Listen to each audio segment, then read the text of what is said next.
Assalamualaikum warahmatullahi wabarakatuh. Saya Anissa Salvianensi, mahasiswi Pendidikan Fisika 2017 UIN Sunan Kalijaga Yogyakarta, akan menjelaskan materi fisika, yaitu mengenai usaha. Ada 5 poin pembahasan yang akan dibahas pada materi ini. Yang pertama, pengertian usaha. Yang kedua, rumus usaha. Yang ketiga, satuan dan dimensi usaha. Yang keempat, macam bentuk usaha. Dan yang terakhir adalah contoh soal.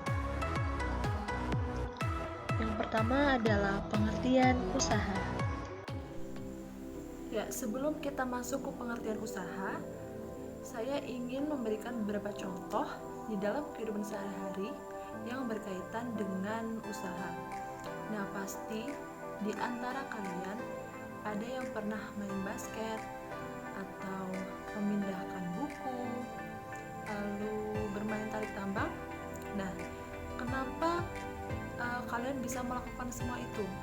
Misal nih tarik tambang, kalian bisa menang melawan lawan kalian, atau memindahkan buku, kalian bisa memindahkan dari misal posisi A ke posisi Z. Nah, kenapa bisa begitu? Nah, ada apa di situ? Nah, ini akan kita bahas di materi usaha ini.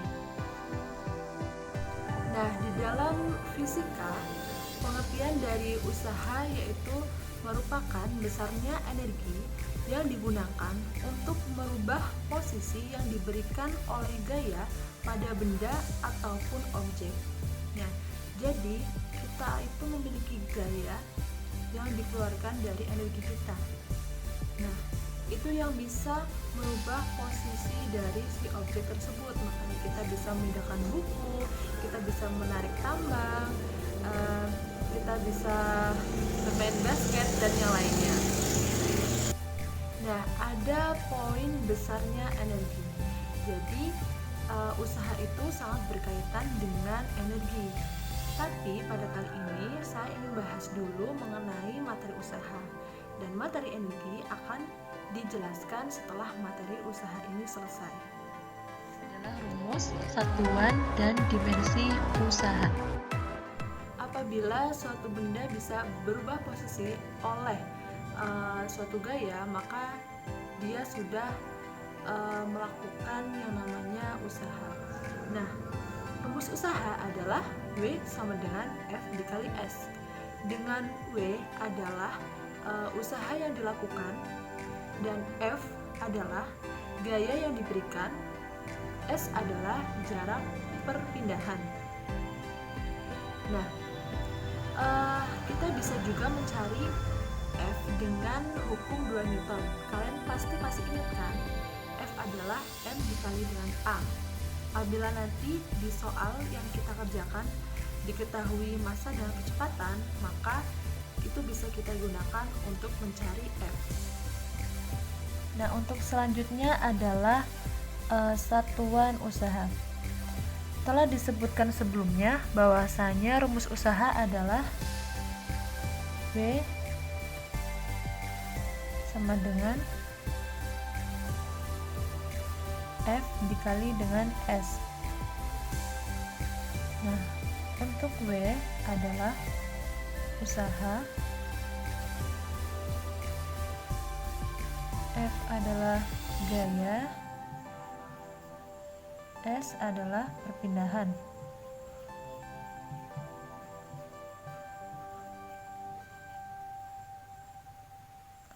Untuk satuan gaya adalah Newton. Nah, apabila kita kaitkan dengan hukum 2 Newton, maka satuan dari gaya adalah kilogram meter per sekon kuadrat. Satuan dari perpindahan adalah meter. Sehingga satuan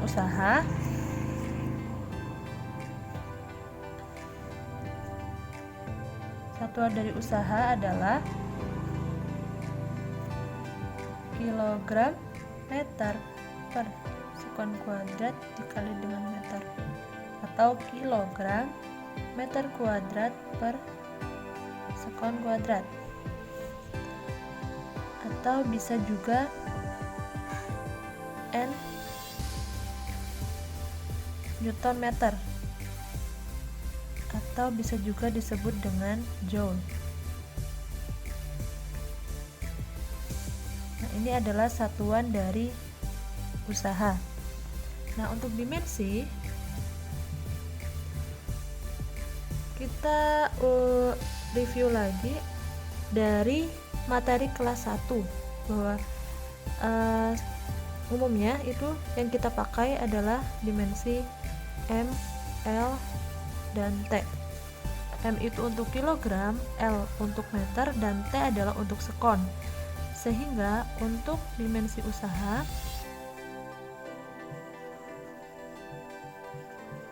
adalah M L kuadrat per T kuadrat, atau bisa juga M L kuadrat dikali T pangkat minus 2.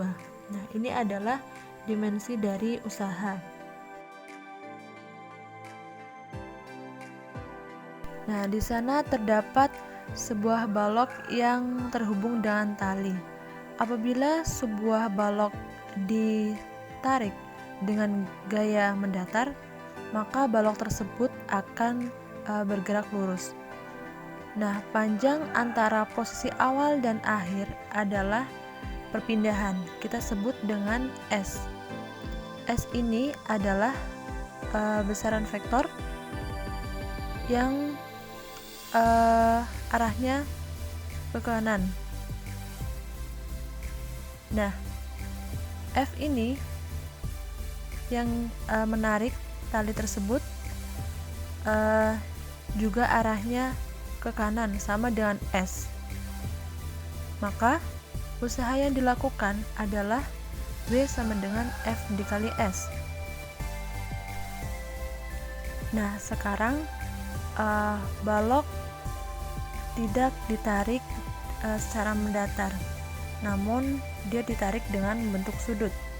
Tarikan ini menyebabkan balok bergerak lurus, menempuh perpindahan sebesar S.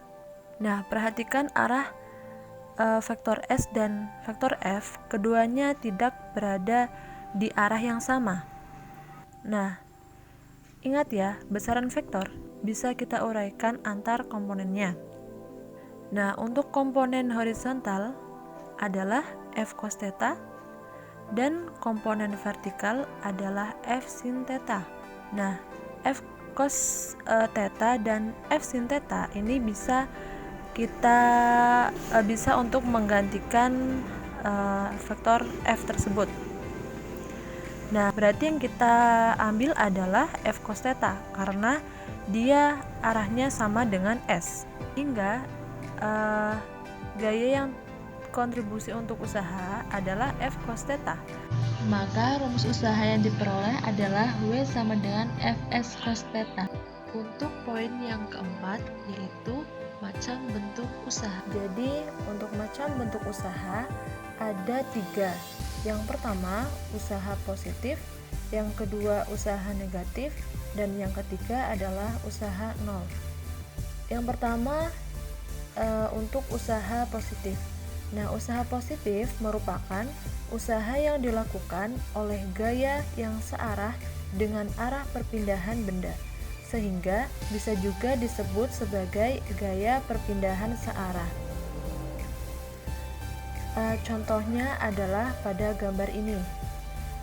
Jadi apabila kuda menarik gerobak, dia akan bisa memindahkan gerobak tersebut searah dengan gaya yang dia berikan.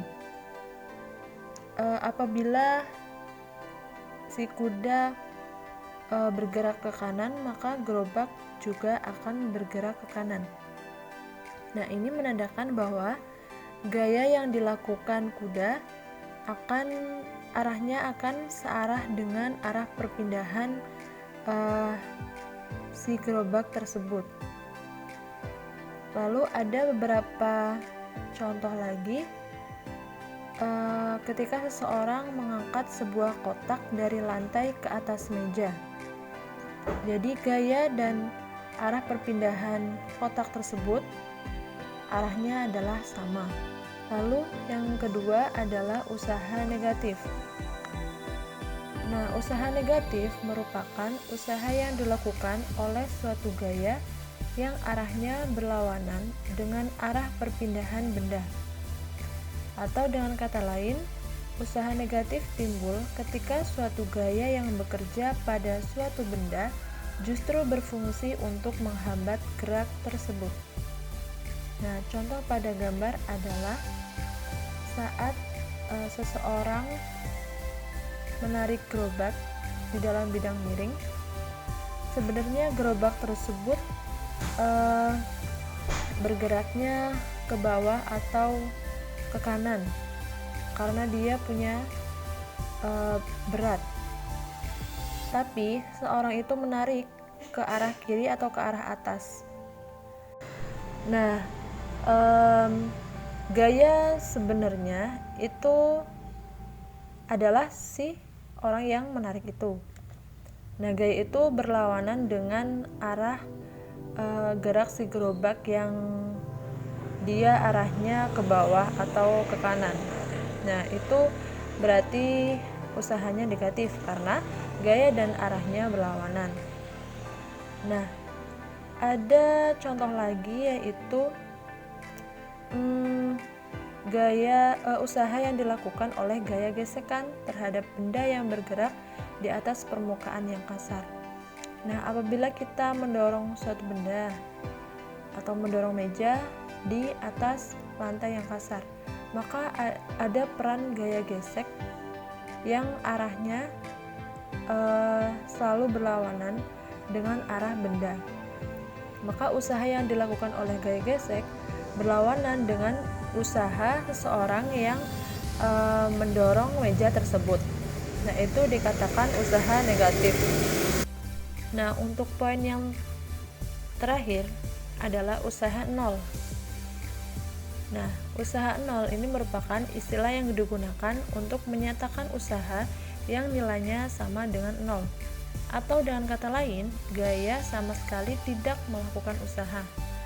Nah, apabila kita lihat di gambar, seseorang yang mendorong tembok, dia tidak akan bisa memindahkan tembok tersebut. Maka usaha yang dilakukan oleh seorang tersebut adalah nol usahanya, karena S-nya sama dengan nol atau temboknya tidak berpindah sama sekali. Nah, ada dua kemungkinan usaha nol, yaitu yang pertama, gaya bekerja tegak lurus dengan perpindahan, dan yang kedua, benda tidak berpindah sama sekali. Nah, contoh usaha nol yang disebabkan karena gaya tegak lurus perpindahan merupakan usaha yang dilakukan oleh gaya berat terhadap benda yang berpindah ke kanan. Nah, saat benda didorong ke kanan oleh suatu gaya dan berpindah ke kanan, saat itulah pada benda tersebut juga bekerja gaya berat yang arahnya ke bawah. Arahnya ke bawah karena dia punya gaya gravitasi. Yang dimaksudkan gaya berat itu adalah W sama dengan M dikali G. W-nya W kecil. Nah, berdasarkan hal tersebut, bisa dikatakan bahwa gaya tegak lurus dengan arah perpindahan, sehingga usahanya sama dengan nol atau tidak melakukan usaha.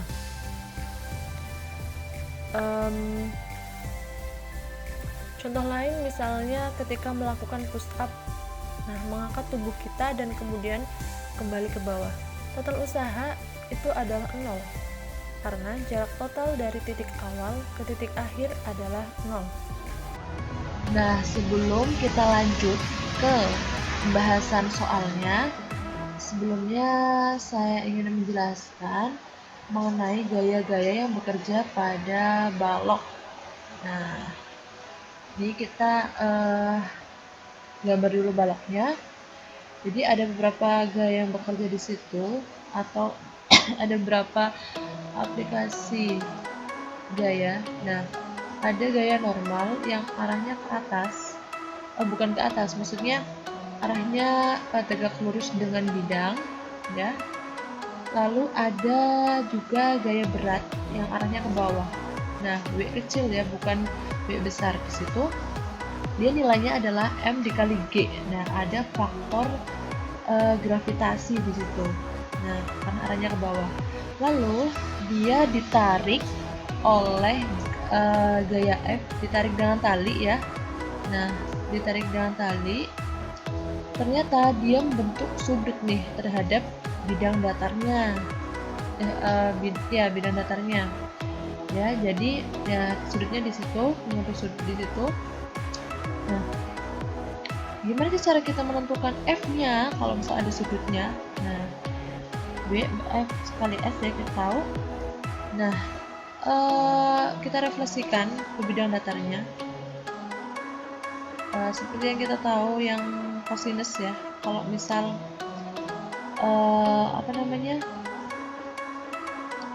kalau misal cos itu kan berarti samping plus miring ya. Ya, kalau misal bahasa itunya samping plus miring, bahasa apa sih berarti itu. Nah, kita contoh X ya, sampingnya miringnya berarti F. Nah, X nya yang kita cari berapa sih, itu F nya yang direfleksikan itu X nya berapa. Nah, berarti X nya adalah F cos theta, tinggal dikalikan. Berarti F nya di sini adalah F cos theta dikali S, seperti itu untuk mencari. Nah, berarti yang di atas itu adalah kebalikannya, F sin theta itu ya. Nah, kalau misal suatu benda bergerak dan nggak licin, berarti dia ada gesekan yang arahnya berlawanan dengan arah benda, berarti FG di situ. FG. Nah, FG berarti mu dikali n, K dikali gaya normal ya ke atas. Tuh. Jadi seperti itu untuk sederhananya. Nah, kita masuk ke contoh soal. Ya, setelah kita membahas mengenai materi usaha, yaitu pengertian, rumus, satuan, dan dimensi, maka kita juga harus bisa mengerjakan soalnya. Oke, yang pertama yaitu Handoko mendorong meja dengan gaya 90 Newton sehingga meja berpindah sejauh 4 meter. Berarti Handoko itu melakukan usaha ya, karena si meja itu berpindah sejauh berapa? 4 meter. Nah, yang ditanyakan nih, berapa usaha yang dilakukan Handoko? Nah, berapa W-nya? Sedangkan W rumusnya adalah F dikali S. Nah, apakah gaya yang dilakukan Handoko searah dengan perpindahannya? Ya, searah ya, karena dia mendorong dan berpindah sejauh 4. Berarti di sini tinggal dimasukkan gayanya, berarti 90 dan berpindahnya sejauh 4. Sehingga kita cuma dikalikan aja 360 Joule atau 360 Newton per meter ya. Gitu. Ini untuk contoh soal yang usaha bernilai positif. Nah, tadi sudah membahas contoh soal untuk usaha yang bernilai positif. Sekarang kita lanjut ke contoh soal yang kedua, yaitu 2 orang pekerja bangunan memindahkan pasir dari jalan raya ke lokasi bangunan dengan sebuah gerobak. Jadi ada 2 orang pekerja ya. Ya, misalkan inilah. Jadi ada 2 orang pekerja memindahkan pasir dengan gerobak. Seorang pekerja menarik gerobak dengan gaya sebesar 500 Newton, sedangkan pekerja yang lain mendorong. Oh, berarti ada yang menarik dan ada yang mendorong. Misal di sini ya gerobaknya, misal aja deh jelek nggak apa-apa. ini menarik, berarti kan F-nya ke sana, ya kan? Dengan gaya 500 Newton. Nah, pekerja yang lain mendorong juga arahnya ke sana ya. Misal kita arahnya ke kiri gitu. Mendorong sejauh berapa? Dengan gaya sebesar 400 Newton. Jika gerobak itu bergerak sejauh 30 meter, misal udah ke sini 30 meter, berapa usaha yang dilakukan kedua pekerja bangunan gerobak? Nah, berarti kalau misal gayanya arahnya sama, berarti dia dijumlahkan. Berarti untuk delta F-nya itu ada F1 plus F2 ya. Karena arahnya sama, berarti dijumlah, berarti 500 ditambah 400 sama dengan 900 Newton. Nah, berapa usaha yang dilakukan kedua pekerja? Nah, kedua pekerja nih, karena arahnya sama dengan perpindahan, berarti usahanya bernilai positif. Berarti W sama dengan jumlahan F-nya tadi ya, dikali S. Nah, ini berarti berapa? 900 dikali 30, berarti 27.000 joule gitu. Jadi usaha mereka untuk mendorong dan menarik menarik dan mendorong sama dia itu sebesar 27.000 joule seperti itu. Berarti ini masih tergolong usaha positif ya, karena arahnya sama, arah gaya dan perpindahannya. Oke, kita lanjut ke soal nomor 3 ya. Di sini perhatikan, Ardi dan Anto bermain tarik tambang. Wah, tarik tambang nih, bisa dibayangkan ya. Ardi menarik tambang ke kiri, misal di sini Ardi AR, dia menarik tambang ke kiri ke sana ya. Lalu dengan gaya 300 Newton. Sedangkan Anto menarik tambangnya ke kanan. Di sini ada Anto menarik tambangnya ke kanan sebesar berapa? 250 Newton. Ya. Jika Anto tertarik ke kiri sejauh 150 cm, berapa besar usaha yang dilakukan Ardi? Nah, berarti Anto tertarik ke kiri nih. Berarti ke sana ya. Sejauh berapa? 150 cm nih.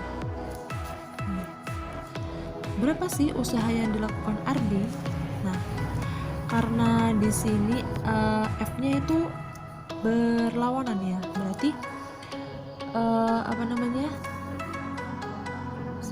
F-nya berlawanan, berarti di sini 300, 250, berarti F totalnya itu 50 Newton ya. Berarti F-nya Ardi 50 Newton karena dia berhasil menarik Anto ke kiri gitu. Berarti F total atau F Ardi-nya 50 Newton. Nah, S-nya berarti 150 cm. Kalau misal Anto udah tertarik jauh 150 cm, ya otomatis udah berhenti gitu ya.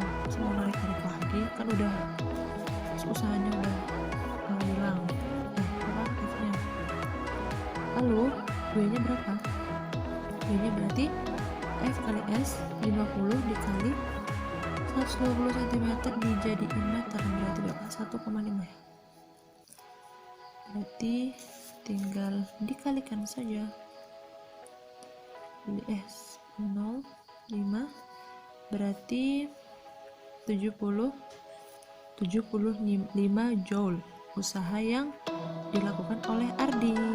Karena dia kan menarik gaya segini nih, berarti kan dia juga kekuatannya harus ini ya. Setelah dia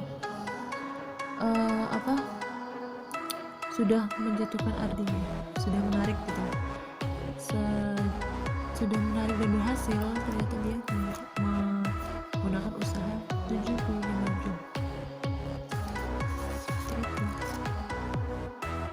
Oke, kita lanjut ke soal yang keempat. Sebuah balok ditarik dengan gaya 150. Ada balok nih di lantai. Ditarik dengan gaya 150 dan berpindah sejauh 5 meter. Di sini ya.